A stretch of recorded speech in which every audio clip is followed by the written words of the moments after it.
ஏங்க அவர் போட்டுக்கிட்டு போனது பார்த்தீங்களா? ஒரே ஒரு சின்ன பையன், கருப்பு சட்டை, கருப்பு பேண்ட் இதுதான் போட்டுக்கிட்டு போயிருக்காரு. புரியல எனக்கு. இது என்ன ஷாக்கிங்காக இருக்குது எனக்கு. அது ஏற்கனவே ஜெயலலிதா அம்மாவுக்கு இப்படி வேறு நடந்திருக்குங்கிறீங்க. அதே மாதிரியே இப்போ இவருக்கு நடந்ததுன்னா ஏங்க ரொம்ப அழுவாதீங்க சார், அழுவாதீங்க.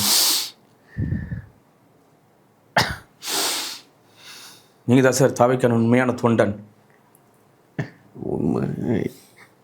ரொம்ப அதாவது சார் பல தலைவர்கள் ஜெயிலுக்கு போயிருக்காங்க சார், ரொம்ப ஃபேமஸ் ஆகிருக்காங்க.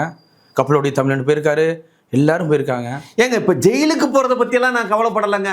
எங்கள் தலைவன் ஜெயிலுக்கு போனாலும் அதாவது 2026 எலெக்ஷனில் புரியுதுங்களா, அவர் ஜெயிலே இருந்தாலும் ஜெயிப்பார். எப்படி எம்ஜிஆர் ஆசுபத்திரிலே படுத்து கிடந்து ஜெயிச்சாரோ அதே மாதிரி இவர் ஜெயிலே இருந்து ஜெயிப்பாரு. அதை பற்றியெல்லாம் பிரச்சனை இல்லை. எப்படி மாத்து துணி இல்லாமல் போயிட்டாருங்கிறது தான். ஓ, இப்போ விஜய் உங்கள் தலைவர் ஜெயிலுக்கு போகிறத பற்றி நீ கவலை இல்லை, மாற்று துணி எடுத்துகிட்டு போகல, அதான் கவலைப்படுறீங்க, அழுவுறீங்க. ஏங்க ஒரு விஷயம், உங்களுக்கு ஜெயிலுக்கு போனாதாங்க பெரிய மனுஷன். அரசியல்வாதிகள் எல்லாமே வரலாற்றில் இடம் பெறணும்னா கப்பலோட்டி தமிழன் இன்னைக்கு வரைக்கும் நம்ம குழந்தைங்களுக்கு பாடமாக வச்சு நடத்திட்டு இருக்கிறோமா? என்ன காரணம் புரியுதுங்களா? இல்லை அவர் என்ன காரணத்துக்கு ஜெயிலுக்கு போனார்? எங்க அவரு போனதுங்கிறது அந்த நேரத்தில் அந்த பிரச்சனைங்க, புரியுதுங்களா? இப்போ இந்த நேரத்தில் இந்த பிரச்சனைங்க.